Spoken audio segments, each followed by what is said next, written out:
नमस्कार दोस्तों, आप सभी का स्वागत है एक बहुत ही ज़्यादा डरा देने वाली हॉरर कहानी में। आज की कहानी बहुत ही ज़्यादा भूतिया कहानी है। आज की जो स्टोरी है, इस स्टोरी को मैंने आज ही सुनी और जिस इंसान के साथ यह घटना घटित हुई है, उस इंसान ने मुझे खुद बताया। मैं जब उसकी स्टोरी सुन रही थी, मेरे रोंगटे खड़े हो गए थे। मुझे यकीन नहीं हो रहा था कि मतलब इस टाइप की स्टोरी वो भी उनके साथ घटित हो गई।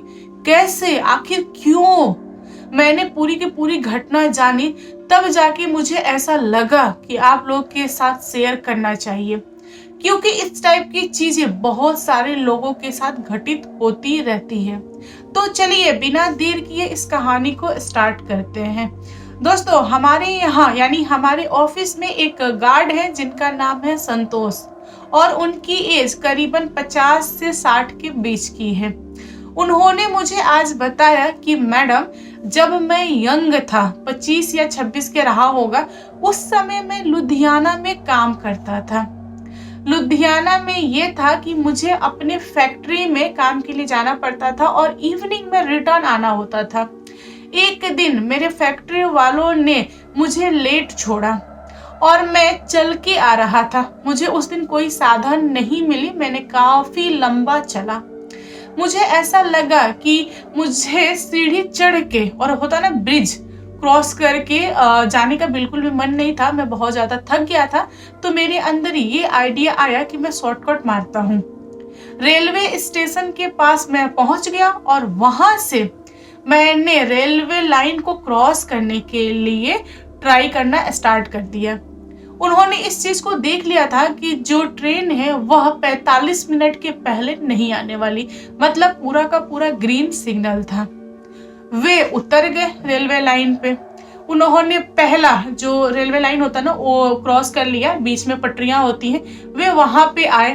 तभी उनके सामने अचानक से एक 16-17 साल का लड़का आ गया, वो भी डग्गा खेलते हुए। होता है ना गांव में बच्चे टायर का ना डग्गा बनाते हैं और उसको ना ऐसे लकड़ी से मार के खेलते हैं। तो वह लड़का उस डग्गा को उस लाइन के ऊपर, जो सिल्वर कलर की लाइन होती है, उसके ऊपर ऐसे ऐसे भगा रहा था और वह बच्चा और ये एकदम से आमने सामने पड़ गए। इन्होंने उस बच्चे को बोला कि बेटा यहाँ मत खेलो, जाओ तुम बाहर खेलो, ये कोई खेलने की जगह है, मान लो ट्रेन आ गई तो। तब वह बच्चा रुक गया और उसने बोला कि तुमने मुझे टोका क्यों? तब इन्होंने बोला कि तुम बड़े बदतमीज हो, अपने से बड़ों से ऐसे बात करते हैं, मैं तुमसे काफी बड़ा हूँ, थोड़ा तो रिस्पेक्ट दो। उसने बोला कि आप मेरे रास्ते में आए क्यों? अगर आप आ भी गए हो तो आपने मुझे टोका क्यों? आपने मेरे खेल में बाधा डाला क्यों? अब वह लड़ने लगा। इन्होंने बहुत समझाया उसको और बोला कि मैं तुम्हारे भले के लिए बोल रहा हूँ बेटा, तुम इस लाइन से उतर जाओ, तुम बाहर जाके खेलो ना, क्या कर रहे हो यहाँ पे? उस बच्चे ने संतोष जी को बोला कि आप मुझे ज्ञान मत दो, आप क्या कर रहे हो, आप भी तो लाइन पार कर रहे हो ना, ये गलत नहीं है। तब संतोष जी पल भर के लिए चुप हो गए, क्योंकि ये भी गलती कर रहे थे। ये कितनों भी थके थे तो इनको थोड़ा सा रेस्ट लेके सीढ़ी चढ़ के जाना चाहिए था, लेकिन इन्होंने क्या किया कि हड़बड़ी में, जल्दीबाजी में सोचा कि लाइन क्रॉस करके आगे निकल जाते हैं। और जहां से ये लोग लाइन क्रॉस कर रहे थे, सामने बहुत भारी बस्ती थी, मतलब थोड़ी सी डिस्टेंस पे, तो इनका घर ना उसी बस्ती में था। अब इनका माथा काम नहीं किया, इन्होंने बोला कि ठीक है, जहां जा रहे थे तुम वहां जाओ, छोड़ो, मैं ही हार मान लेता हूँ। संतोष जी यह बोल के शांत हो गए और जो बच्चा था वह डुगडुगी खेलते हुए आगे निकल गया। संतोष जी ने अपना कदम उठाया, जो लाइन थी ना उसको पार करके बाहर जाने के लिए, मतलब पटरी से निकल जाने के लिए। तभी उनको महसूस हुआ कि किसी ने उनका पैर बहुत ही तेज का जकड़ रखा है। वे अपना पैर हिला नहीं पा रहे हैं और उन्होंने बहुत कोशिश किया कि मैं हिला दूं, हिला दूं, हिला दूं, लेकिन पैर हिला नहीं। पता नहीं कैसे उनका पैर जम गया। उन्होंने अपनी नजरें नीची करके देखी पैर की तरफ, तब उनको महसूस हुआ कि कोई परछाई है जिसने मेरा पैर पकड़ा, उसके सिर्फ फिंगर दिखाई दे रहे थे। अब इनको हिम्मत नहीं हो रहा था कि पीछे पलट के देखें कि आखिर कौन इंसान है जिसने मेरा पैर पकड़ लिया है। तब इन्होंने चिल्लाते हुए बोला, कौन है, क्यों पकड़ रखा है मुझे, छोड़ो मुझे, बाहर जाने दो, अभी ट्रेन आ जाएगी। लेकिन पैर उस इंसान ने छोड़ा नहीं। मतलब इन्होंने बहुत कोशिश कर लिया, बहुत कोशिश कर लिया, लेकिन छुड़ा नहीं पाए। और जो ट्रेन थी ना, वो मात्र 5 से 7 मिनट में आने वाली थी। इन्होंने देखा रेड सिग्नल, तो इन्होंने बोला कि जो कोई भी हो छोड़ दो मुझे, क्योंकि ट्रेन आएगी और मेरे ऊपर से गुजर जाएगी, तो मुझे जाने दो, प्लीज मुझे छोड़ दो, क्यों पकड़ रखे हो, तुम्हें भी प्रॉब्लम होगा। ये अंदर से डर रहे हैं, लेकिन ये छुड़ा नहीं पा रहे हैं। इनके अंदर बिल्कुल भी हिम्मत नहीं हो रही कि पीछे पलट के देखे या उसको रोके। इनसे ना पलटा नहीं जा रहा था। मेन प्रॉब्लम ये था, ये सिर्फ और सिर्फ मुंह से बोल रहे थे, ये अपने हाथों से भी पकड़ नहीं पा रहे थे, जबकि हाथ खुला हुआ था। इनकी धड़कन बहुत बढ़ी हुई थी, ये पसीने पसीने हो गए थे। जब संतोष जी ने बताया कि उनको सुनाई दिया एक बहुत भयानक आवाज, ऐसा लग रहा था कि कोई तूफान है जो बहुत तेजी से इनके तरफ आ रहा है। तब इन्होंने बहुत ही हिम्मत करके डर के मारे पीछे पलट के देखा। इन्होंने सोचा कि अगर मैं पीछे पलट के नहीं देखता हूँ कि मुझे किसने पकड़ा है, तो बहुत बड़ी अनहोनी हो जाएगी, ट्रेन आएगी मेरे ऊपर से चली जाएगी, तो आज मेरा आखिरी दिन होगा।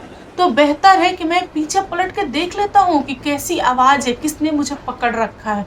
जैसे ही संतोष जी पीछे पलटे, एक बहुत तेज की आंधी का झोंका, जो कि एक ही जगह पे गोल गोल गोल गोल गोल घूम रहा था, और एक ही बैर इनको पकड़ लिया। समझ रहे हो मैं क्या कह रही हूँ?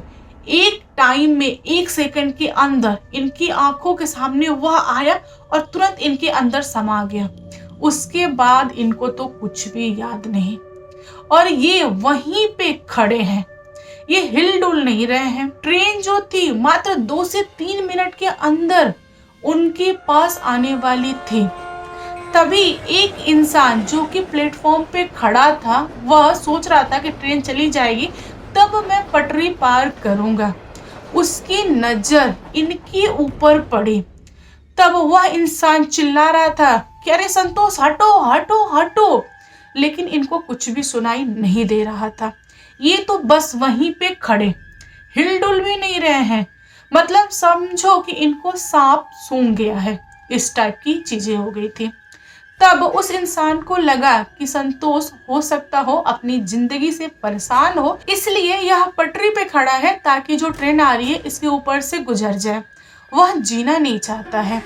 मतलब जो इंसान प्लेटफॉर्म पे था उसको ये चीज लगा। तो ये जो घटना घटित हुई थी वह काफी लेट घटित हुई थी, इसीलिए प्लेटफॉर्म पे बहुत ज्यादा लोग नहीं थे, और वह छोटा मोटा स्टेशन था, वहां पे हर एक ट्रेन रुकती भी नहीं थी।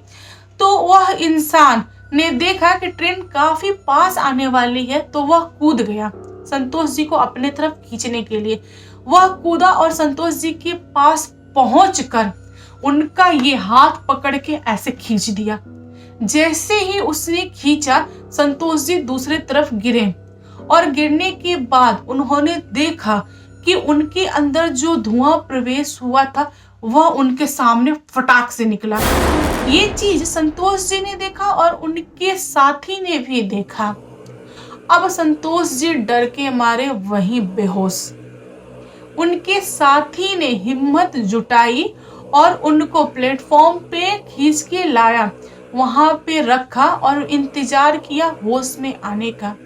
उनके जो साथी थे बहुत ही ज्यादा हिम्मती थे, वे अपने साथी को छोड़ के भागे नहीं। तो संतोष जी ने बताया कि जब उनको होश आया तब वह थर थर कांप रहे थे, क्योंकि उनको ना चीजें याद थी कि कैसे वह हवा उनको पकड़ा, कैसे वह हवा उनको छोड़ा। उनके साथी ने भी उस हवा को देखा। फिर ये दोनों अपने रूम पे आए और इन लोगों ने आपस में बात किया कि आखिर क्यों तुम्हारे साथ ये चीज हुआ, तुम किसी से टकराए थे, तुमने कभी किसी को कुछ बोला।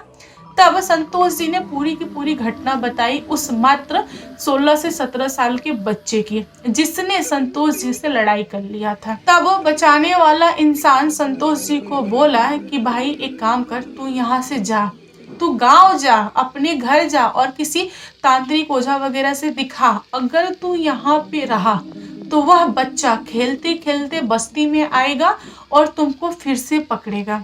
जानते हो क्यों? क्योंकि तुमने उस बच्चे से लड़ाई किया है। और वह बच्चा अगर प्लेटफॉर्म पे खेल रहा था, यानी उस बच्चे की आत्मा प्लेटफॉर्म पे, पटरी पे, लाइन पे खेल रही है, इसका मतलब वह बच्चा इसी बस्ती का है। और इन दोनों ने क्या किया कि उस रात जगह जगह काट दिया। अगले दिन इन्होंने बस्ती में बहुत सारे लोगों से पता किया कि 16-17 साल का बच्चा के साथ क्या कोई घटना घटित हुई है। तब जाके उन लोगों को पता चला कि हाँ, एक बच्चा था जो कि डुगडुगी खेल रहा था और उसकी जो डुगडुगी थी वह पटरी के ऊपर चली गई और वह गया उस डुगडुगी को उठाने के लिए, तभी उसके ऊपर से ट्रेन निकल गई। और जो बच्चा था वो आधा पागल आधा नॉर्मल था, मतलब अध कपाली था।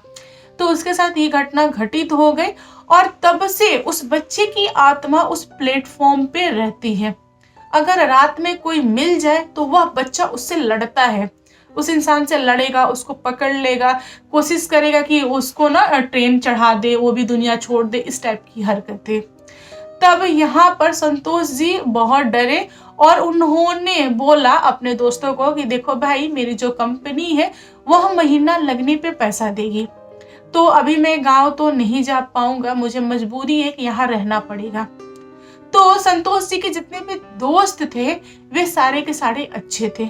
उन लोगों ने चंदा इकट्ठा किया स्पेशली इनको गांव आने के लिए और टिकट काटा, खाने के लिए कुछ कुछ सामान दिया और उसके बाद गांव भेज दिया। जब ये अपने गांव लौट के आए तब इन्होंने अपनी माँ को सारी चीजें बताई कि माँ देख, एक आत्मा का सामना करना पड़ा मुझे। अब इनकी माँ जैसे ही ये सारी घटनाएं सुनी उनको दांत लग गया। अब लोगों ने उनका दांत तोड़ा, फिर उनको समझाया कि आपका बेटा सही है, सलामत है। लेकिन उस बूढ़ी औरत ने अपने बेटे के लिए बहुत सारे पंडित और तांत्रिकों को बुलाया, झड़वाया, फुकवाया, नजर उतरवाया। सारे लोगों ने बोला कि इनके ऊपर कोई आत्मा नहीं है। जब आत्मा प्रवेश की थी तभी वह निकल भी गई थी, सो वह आत्मा यहाँ पे नहीं आई है, आपका बेटा ठीक है। तब जाके उस माँ को थोड़ी सी शांति मिली और उस दिन के बाद से संतोष जी की माँ ने संतोष जी को कभी भी बाहर कमाने के लिए नहीं भेजा। फिर संतोष जी गार्ड का काम करना स्टार्ट कर दिए। उन्होंने बहुत दिनों तक बैंक में एंड सरकारी ऑफिस वगैरह में गार्ड का काम किया है। फिलहाल वे मेरे ऑफिस में गार्ड का काम कर रहे हैं। दोस्तों, जब मैंने ये कहानी सुनी तब मेरे रोंगटे खड़े हो गए। मैंने सोचा कि क्या इस टाइप की भी चीजें होती हैं, आत्माएं इतनी जिद्दैल होती है, वो भी खास करके एक छोटे से बच्चे की आत्मा जिसने एक बड़े इंसान को हिला के रख दिया। उनकी ना जान पे बन आई थी, लेकिन किस्मत देखो। लोग कहते हैं ना कि जब तक लिखा होता है जीना तब तक इंसान जीता ही है। तो दोस्तों, आप लोग बताओ आज की कहानी कैसी लगी। कहानी पसंद आए तो प्लीज लाइक एंड शेयर कीजिएगा और मेरे चैनल पे न्यू आए हो तो चैनल को सब्सक्राइब करना। Thank you, bye bye.